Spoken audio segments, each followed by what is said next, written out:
Hi guys, the chair of the Conservative Party, Greg Hands, was facing the music on Friday as the results were coming in. By the time I recorded this video, the Tories had lost just over 1,000 seats.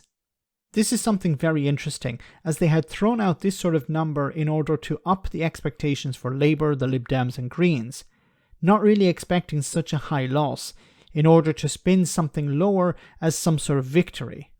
But it really is crash and burn territory for the Conservatives. Now, will they take responsibility for these losses, or will they blame somebody else? Have a listen to who Greg Hands held responsible for the 1,000-seat Tory loss. How damaging has this last year been to your party? We're on the third Prime Minister just in the last year. We've seen mortgage rates shoot up as a result of Tory policies. We've seen the biggest set of public sector strikes in decades, and we've seen the tax burden at its highest level for 70 years. I mean, that's a pretty tough sell for voters, isn't it? Well, I think the country has had a difficult year. The Conservative Party has had a difficult year. A lot of that is driven, of course, by Vladimir Putin's invasion of Ukraine. What?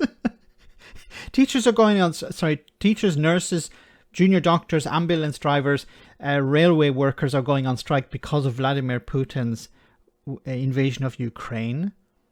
People can't feed their families because of Vladimir Putin's invasion of Ukraine. This is the reason why the Tories have lost 1,000 seats, is because of Vladimir Putin's invasion of Ukraine. Really? I know you can blame him for a lot of things, but blaming him for Tories losing seats at a local election, that's a stretch. Big spike in energy prices, the big spike in inflation. But that is exactly why Rishi Sunak has given the priority he's been given to halving inflation, cutting the debt, growing the economy, reducing hospital waiting lists and stopping the boats. Those are the government's priorities. Those, I think, are the people's priorities.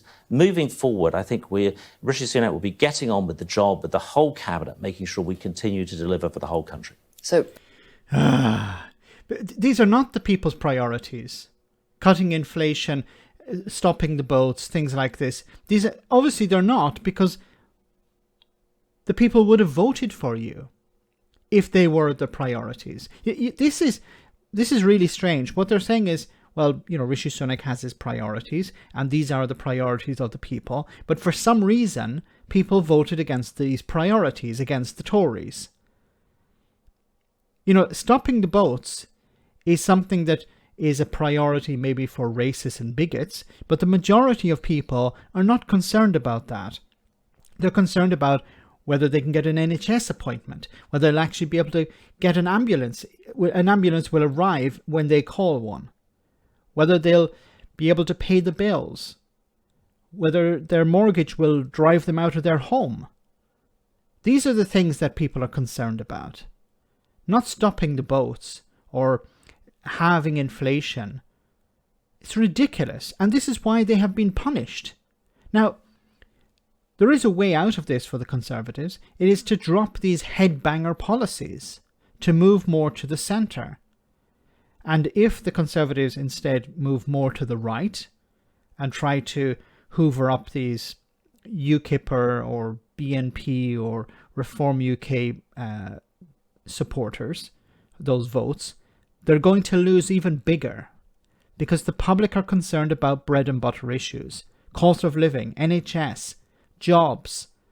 These are the issues that are concerning to the general public, not stopping the boats or cutting inflation or cutting taxes. But of course, it's not the Tories' fault, it's Putin's fault. Let me know in the comment section, guys, what you think. As always, your comments are greatly appreciated. Thanks a lot.